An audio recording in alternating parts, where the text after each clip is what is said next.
O nosso relógio é diferente do relógio de Deus. Nós vivemos no Cronos. Esse aqui é o cronômetro. E o tempo de Deus é o Kairos. Ele é imutável. Ele é eterno. Antes da fundação do dia, da fundação do mundo, ele já estava presente. Ele é um ser incriado. Ele não foi criado por ninguém. Nós somos meros mortais. A palavra de Deus diz que passa um tempo, é só enfado, é cansaço. Estava no aniversário de 93 anos da avó da minha esposa. Está cansadinha, queridos. Nós não somos nada. Você não é nada. Eu acho que nós deveríamos nos preocupar mais com as coisas eternas do que com as coisas terrenas. E o que eu tenho visto é o contrário. Nós temos nos preocupados muito com as coisas deste mundo do que com as coisas eternas. Quando um general romano ele ganhava uma batalha, ele deixava todo o seu exército para fora dos portões de Roma. E ele se dirigia até o imperador. O imperador ele dava a maior honraria para ele, que era uma bandeja, que se chama salva, com folhas de palmeiras, que é a famosa salva de palmas. A gente bate palmas porque a gente bate palmas, mas a verdadeira palavra salva de palmas é uma bandeja de prata ou de ouro com folhas de palmeiras. E ele recebia aquilo das mãos do imperador. E ele voltava para o seu exército. Só que o imperador mandava um servo a cada não sei quantos metros, dizer no ouvido do general, ele dizia a seguinte frase: lembre-se que tu és mortal. Para aquela glória da batalha, de vencer a batalha, do êxito da batalha, não dominar o coração dele, e aquele servo falava ao seu ouvido: lembre-se que você é mortal. E hoje eu venho te dizer, lembre-se que você é mortal. Hoje pode ser seu último culto. Pode ser sua última semana.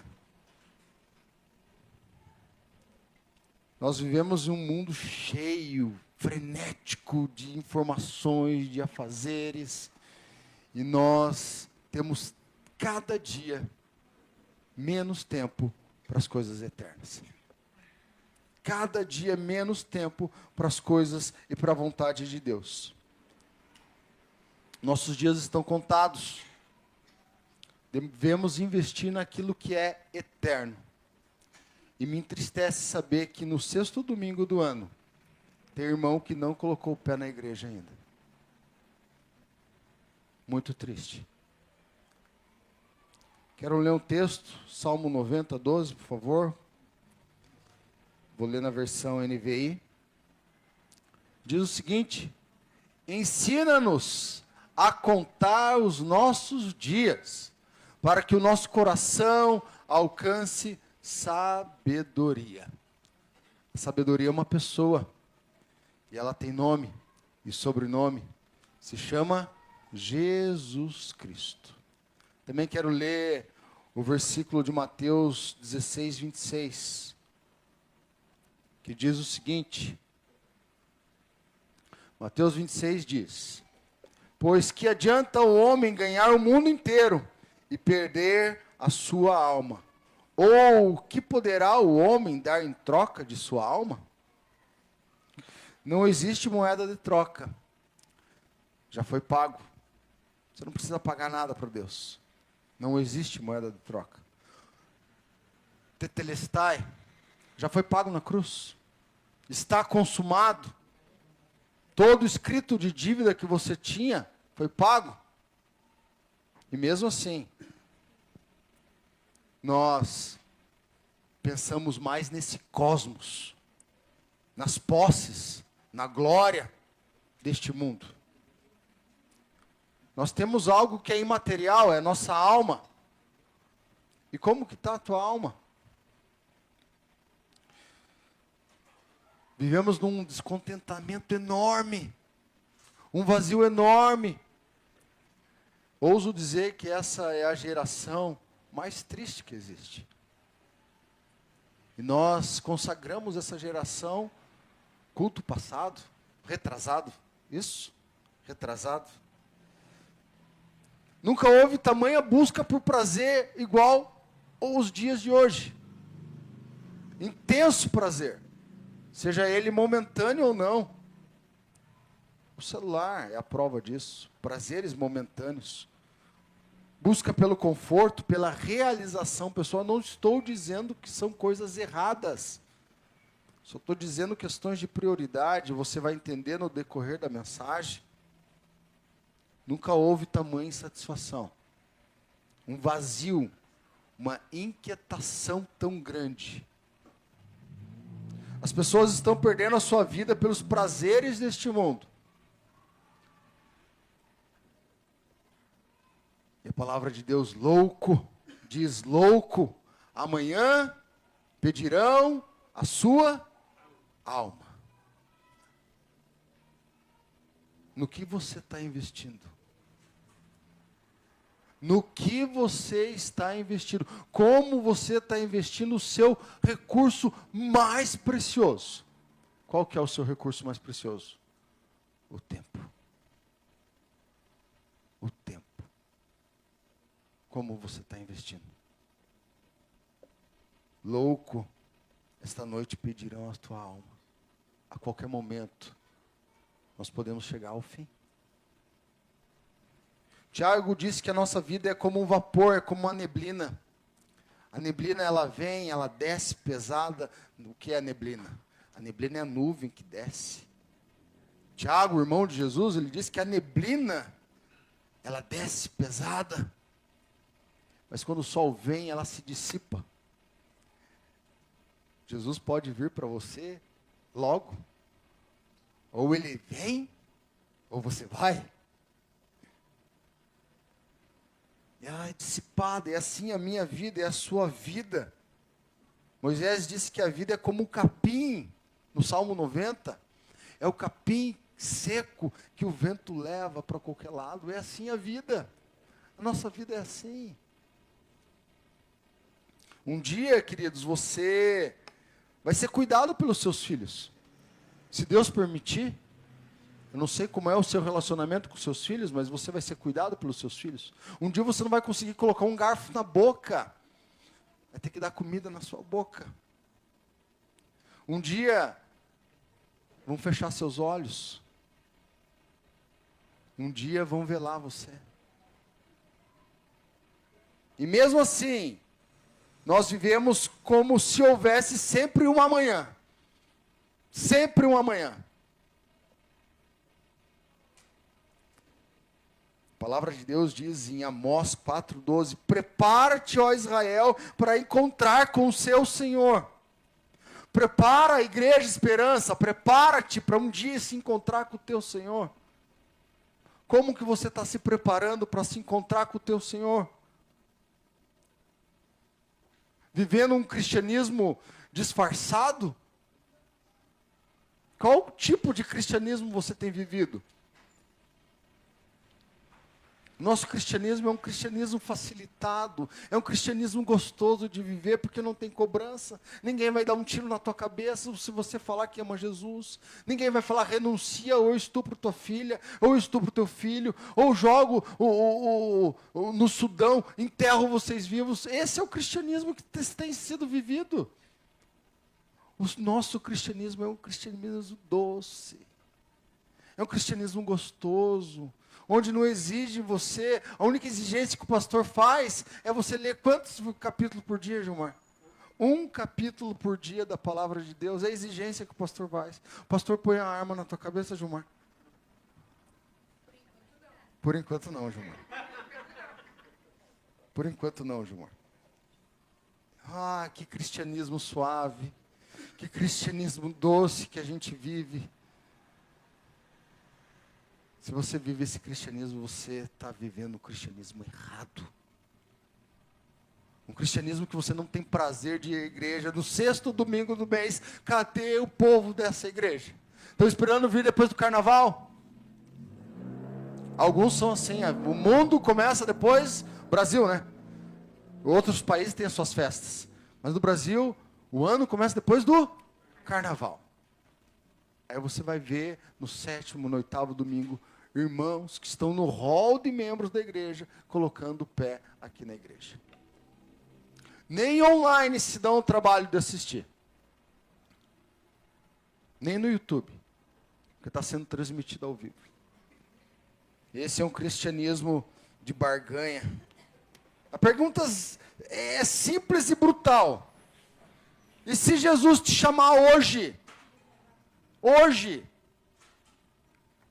ele vai poder dizer, ele vai dizer, ou melhor, você vai ouvir a frase, servo bom e fiel, entra no deleite do meu reino. Você vai ouvir isso? Você vai ouvir isso? Nossa salvação não é por obras, mas as nossas obras serão apresentadas diante de nós. As nossas obras serão apresentadas. O maior desejo de alguns irmãos, há alguns anos atrás, era: Maranata, volta, Senhor Jesus, volta, Senhor. Eu espero ansioso pela sua volta. Mas hoje, quando a gente fala na volta de Jesus, muitos falam: não, ainda não, Jesus, eu não conquistei tudo o que eu queria. Tem medo de ouvir falar na volta de Jesus Cristo. Tem medo de falar: não, Jesus não volta ainda, porque eu não namorei, eu não construí, eu não comprei meu carro, não comprei minha moto, eu não viajei. Jesus, espera eu conquistar todas essas coisas para o Senhor voltar. Tem medo da volta de Jesus. Medo da volta de Jesus. O verdadeiro encontro será no altar. Mas não é esse altar da igreja. É na presença dele. E como você vai se apresentar? Jesus, ele é o justo juiz. Ele vai julgar todas as obras. A minha, a sua. Você está preparado para esse julgamento?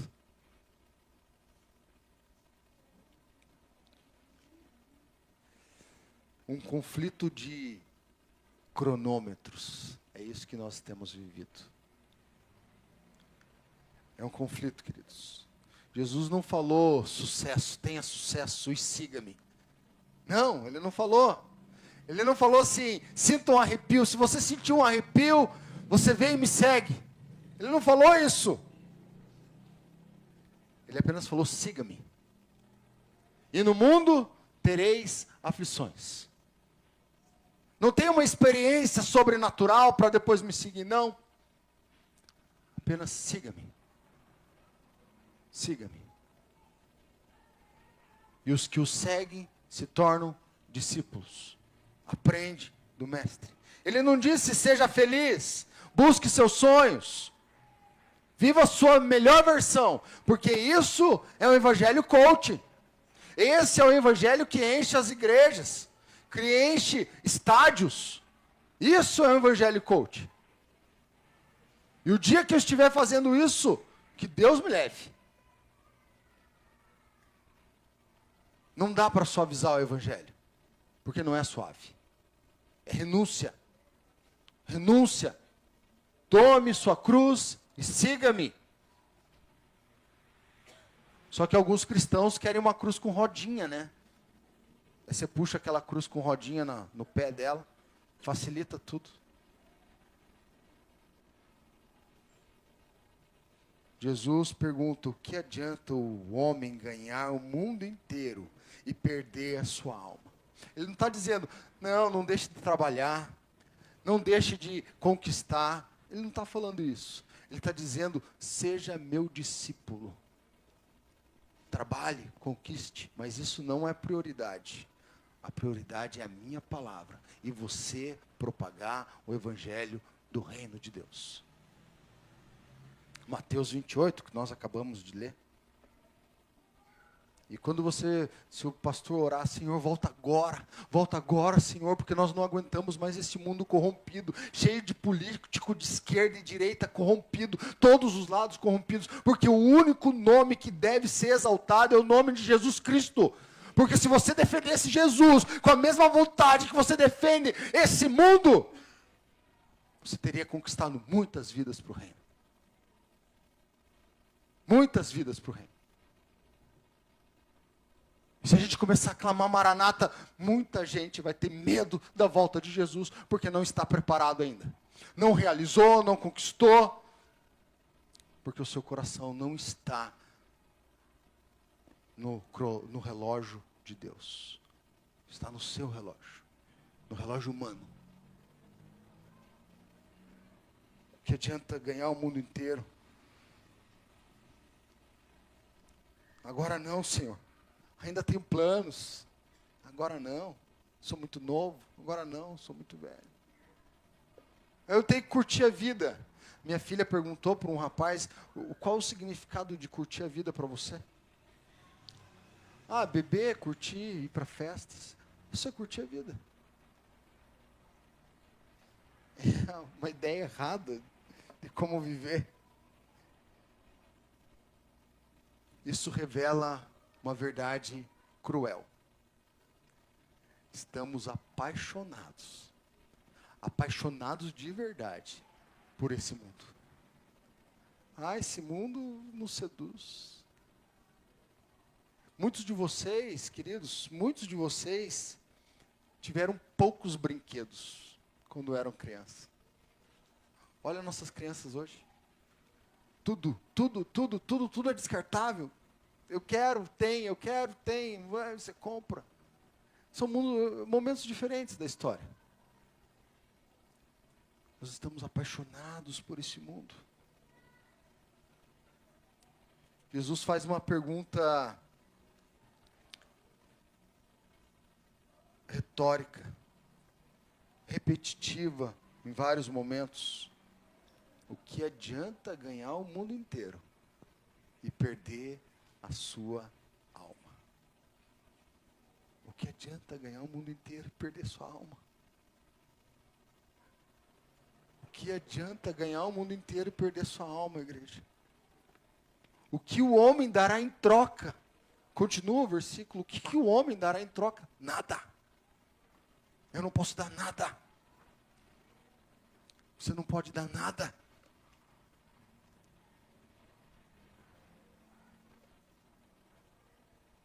Não existe barganha. O tempo vai acabar. Não existe compensação. Oh, Deus, eu posso compensar agora. Ah, eu fiz tanta coisa errada, mas dá um jeito. Dá aquele jeitinho, Deus. Não existe plano B. Nós sempre pensamos no plano B. Se o plano A der errado, vai para o plano B. Se o plano B falhar, vai para o plano... Não existe isso. Não existe. Não existe, igreja. Existe somente um plano, que é o plano da salvação. Só um plano. Não vai acabar tudo em pizza. Não vai. Chegar no céu, Jesus falar, é brincadeira, não existe inferno. Está todo mundo salvo, vamos para a festa. Não, queridos. Nós como um todo, somos guiados por sensações e por emoções. Nós trocamos profundidade por sensação. Hoje o povo não quer mais a palavra pregada, exegese, versículo por versículo. Querem arrepio. Querem a unção do riso, a unção do choro. Vão em busca de sentimentos. Jesus, ele não disse, se você sentir um arrepio, se você sentir um choro. Não, ele disse, siga-me. Siga-me. Siga-me. Um calafrio. Diz cada vez que você... passou um anjo, né? Não é mais ou menos assim? Sentiu um arrepio, passa um anjo. Não. A gente tem que ter discernimento. Se alguém vir após mim, negue a si mesmo, tome a sua cruz e siga-me. Mateus 16, 24. Renúncia. Renúncia. Hoje é o mercantilismo da fé. Mercantilismo é, antes do capitalismo, é a venda. É a venda da fé.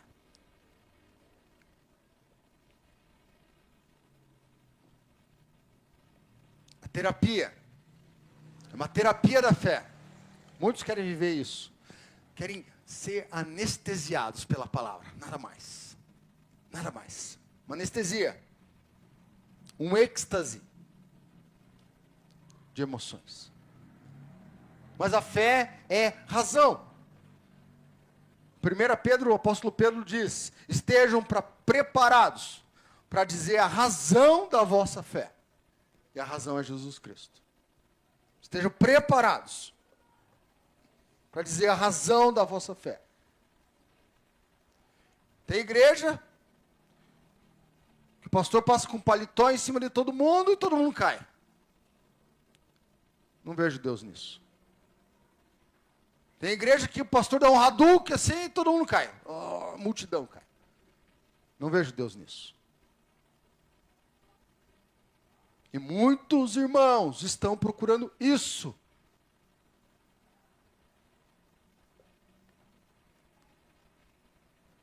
É o narcisismo espiritual.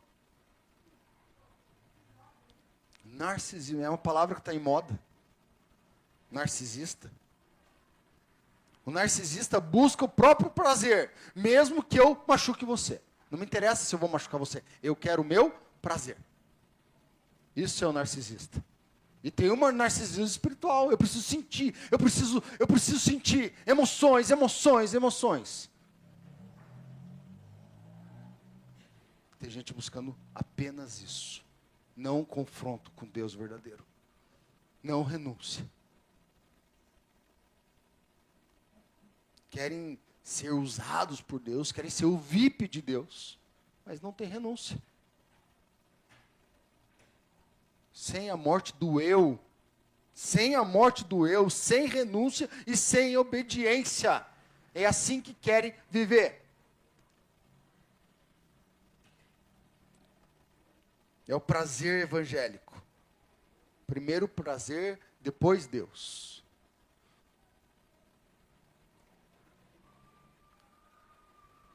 Depois, se sobrar tempo, eu procuro Deus.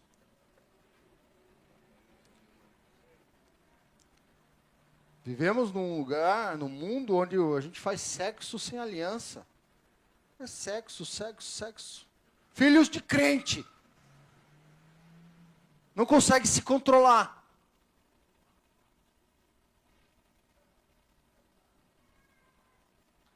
Tem crente que enjoa de um casamento e busca o primeiro casamento, o segundo casamento, o terceiro, o quarto casamento, prazer. Ninguém está se preocupando com santidade. Com a eternidade.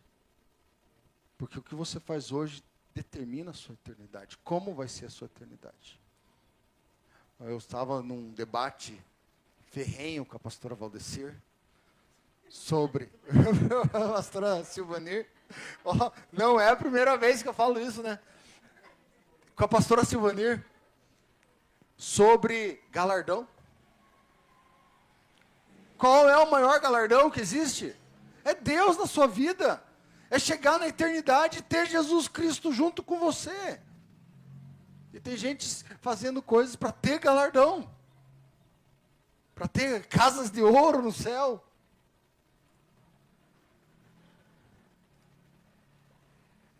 Oh, Deus. Muitos. A palavra de Deus diz, como em Filipenses 3,18, que porque muitos andam como inimigos da cruz de Cristo. O apóstolo Paulo está escrevendo para a igreja de Filipos. Está dizendo que muitos irmãos andam como inimigos da cruz de Cristo. Muitos da igreja andam como inimigos da cruz de Cristo. Ele não está passando pano, ele está falando o que é. Muitos andam como inimigos da cruz de Cristo.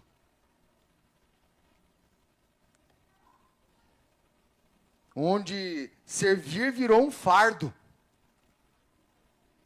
Servir, eu não vou servir. Se você não serve, é um sintoma de morte espiritual. Eu tenho batido na tecla da servidão. Batido na tecla da servidão. Hoje servir é um peso. É um fardo. Fulano tocou 2 vezes. Eu não vou tocar 3. Não vou tocar 4. É um fardo. Se ele não se doa, por que eu vou doar? Por que eu vou me doar? Por que eu vou fazer? Comparação. A comparação, meus irmãos, revela a insatisfação do seu coração. Ele que faça, porque eu não vou fazer. Aqui é assim, lá é daquele jeito. Nessa célula é desse jeito, na outra é daquele jeito. A comparação revela a insatisfação do seu coração. E isso é perigosíssimo, porque afasta a presença de Deus da sua vida. Perigosíssimo. Tirar um pano do chão incomoda. Catar um copo incomoda. Tirar o lixo do banheiro incomoda. Ver aquele lixo transbordando. Quantas vezes eu entro no banheiro masculino? Porque banheiro feminino é cheirosinho, eu posso deitar lá, né? Ai, que delícia. Mas banheiro masculino não, né, meus irmãos? O lixo transbordando. Não cabe nenhum papel mais lá. O irmãozinho se limpa, joga ali, e ele cai aquele papelzinho. E não cata. Nem coloca o pé no lixo lá, para afundar aquele lixo, para caber mais papel. O que acontece? É minha casa? Não, é a casa do Senhor. Se você não é capaz de zelar pela casa do Senhor, você está no lugar errado. Se você não é capaz de catar um copo que o irmãozinho deixa aqui, você vê um copo aqui, você está no lugar errado. O irmãozinho que deixa também está no lugar errado. Não custa você pegar teu copinho e levar no lixo. Nós vamos crescer, igreja. Muito. Mas se a gente não tiver o espírito de servir, revela a sua falta de intimidade com Jesus, porque Jesus, ele veio para lavar os pés dos discípulos. Jesus, no último ceia dele, o que ele faz? Quando você está na pena de morte, chega lá para você um padre, um pastor, e aí o que eles falam para o condenado? Qual o seu último pedido? E o condenado fala, me dá um prato de não sei o quê. Jesus podia comer à vontade, podia esbanjar tomando vinho, porque eu vou morrer mesmo. Não, ele vai lá e lava os pés dos discípulos. Ele serve até o último momento. E se você não tiver a consciência de salvação, você está no tempo errado de Deus, de servidão. Está no tempo errado de Deus. Servir não pode ser um fardo. É um privilégio participar da obra que Deus está fazendo no meio do seu povo. Queira fazer parte. Deseje fazer parte. Deseje fazer parte. Jesus veio, Filho do Homem não veio para ser servido, mas para servir. Jesus falou isso.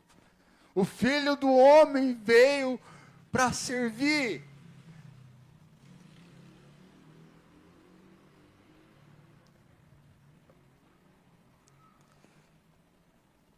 O pregador passa de 40 minutos pregando, a pessoa se mexe. Ai meu Deus, não aguento mais. Nós temos uma liturgia, nós temos um tempo. Mas passou um pouquinho. Meu Deus, começa a olhar para o relógio. Pega o celular. Levanta. Vai tomar água mesmo sem sede. Vai fazer xixi mesmo sem vontade. Parece que tem formiga na bunda. Não aguenta ouvir a palavra de Deus. Nós estamos condicionados a isso. Mas passa horas no celular. Horas. Falando bobagem. Fazendo bobagem. Mas para a palavra de Deus, 30 minutos, pastor. 30 minutos. Esse é o seu relógio de eternidade? Precisamos cuidar das coisas da eternidade. Sua vida é eterna. Muitos se apresentarão, ou seja, para salvação, ou para condenação. É eterno.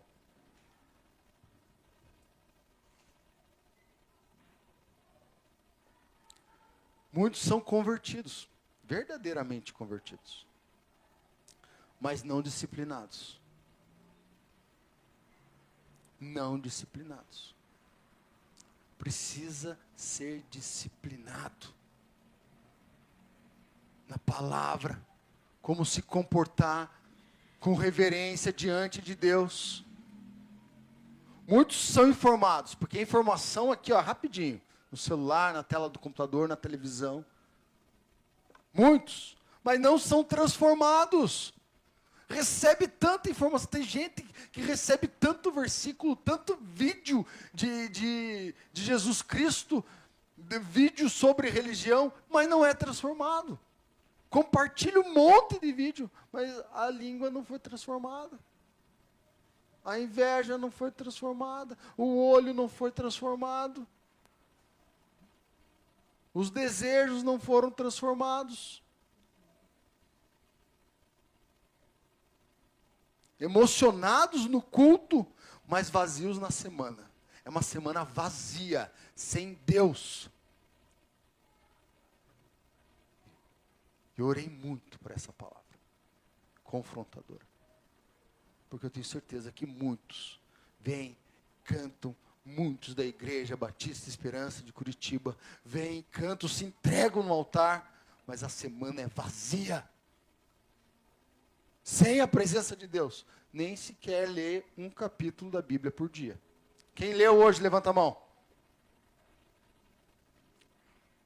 Tristeza. Nós estamos em Marcos, qual capítulo? Meu Deus do céu. Eu não sei se eu vou embora ou a igreja vai embora, por quê? Disciplina espiritual, meus irmãos. Disciplina espiritual. Qual que é a tua prioridade? Qual é a tua prioridade? Se não tem tempo para Deus na tua rotina. E se ele voltar hoje? Uma frase que eu li, olha a frase que eu li. Os primeiros pingos do dilúvio estão caindo. O que aconteceu no dilúvio de Noé?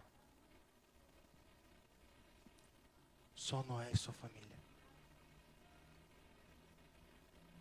O próprio Deus fechou a arca, selou a arca por fora.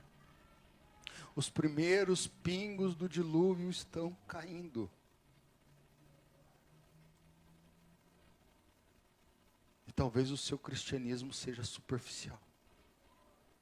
É muito superficial. Ele está anunciando o seu retorno. Guerras e rumores de guerras, pestes, terremotos. Ele está anunciando o seu retorno. E a pergunta é: você que diz que tem certeza da salvação, porque nós somos batistas, e nós cremos que uma vez salvo, sempre... Eu estou mudando meu pensamento, irmãos. Porque para muitos essa doutrina é satânica. É do diabo. Porque, eu já aceitei Jesus, eu já fui salvo, então eu posso viver a vida de qualquer jeito. Porque eu já estou salvo. não dando testemunho nenhum, a semana vazia, a semana sem Cristo, porque eu sou batista. Porque uma vez salvo, sempre salvo. Eu tenho remoído minha cabeça com isso, porque eu não consigo entender como uma pessoa que é salvo vive desleixado espiritualmente. Não consigo entender. Famílias arrebentadas, porque não procuram a glória de Deus, a presença de Deus. Desleixados. Está muito alto, né? Tio Correia, regula enquanto eu falo. Tá bom? Desleixados, meus irmãos. Me dói o coração. Cristianismo superficial. Relaxados. Esse é o cristianismo que a gente vive.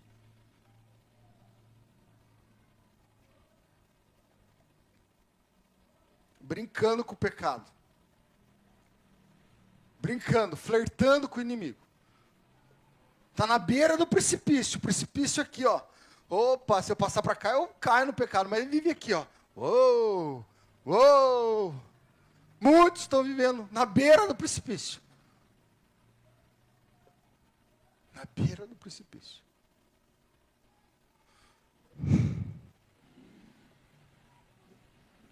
Como se não existisse juízo final, como se Deus não existisse. A cruz é apenas histórica. Essa doutrina da salvação tem me incomodado muito. Não a doutrina, mas como os irmãos vivem.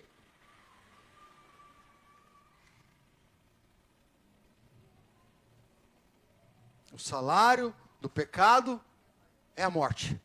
O salário do pecado é a morte. E não é somente uma morte física, queridos. Romanos 6:23 é clara. É separação eterna do Salvador, do Criador. Morte espiritual. Se a sua teologia te deixa confortável com o pecado, você não entendeu o que é a cruz do Cristo. Se você está pecando e se sente confortável, e vai amanhã continuar decidindo, pecando esse pecado que você faz todos os dias, você não entendeu a cruz de Cristo. Você não entendeu a cruz de Cristo. Você precisa se converter e nós vamos rebatizar, né, pastor? A parte do rebatizar é brincadeira. Mas você precisa se converter de verdade. De verdade. O relógio está tic-tac, tic-tac. Quero chamar o louvor. Já estou terminando.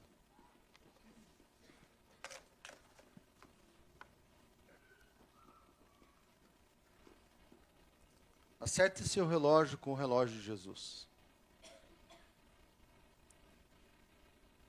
Acerta seu relógio. Viva para Ele de verdade. Não barganhe. Não barganhe. O relógio do mundo vai parar um dia.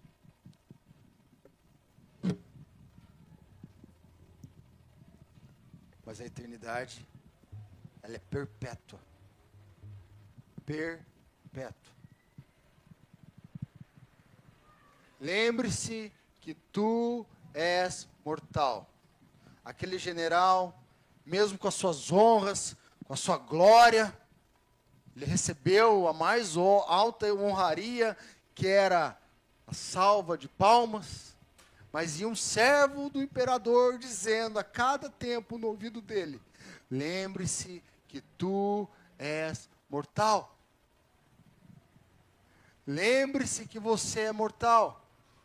Deus pode chamar hoje. Como você está vivendo o seu cristianismo? Quem perder a sua vida por minha causa, achá-la-á.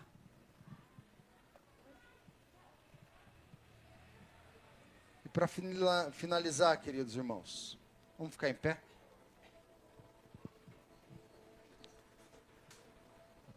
Negue-se. Negue-se. Tome sua cruz e sirva com amor, com paixão, com fervor. Sirva.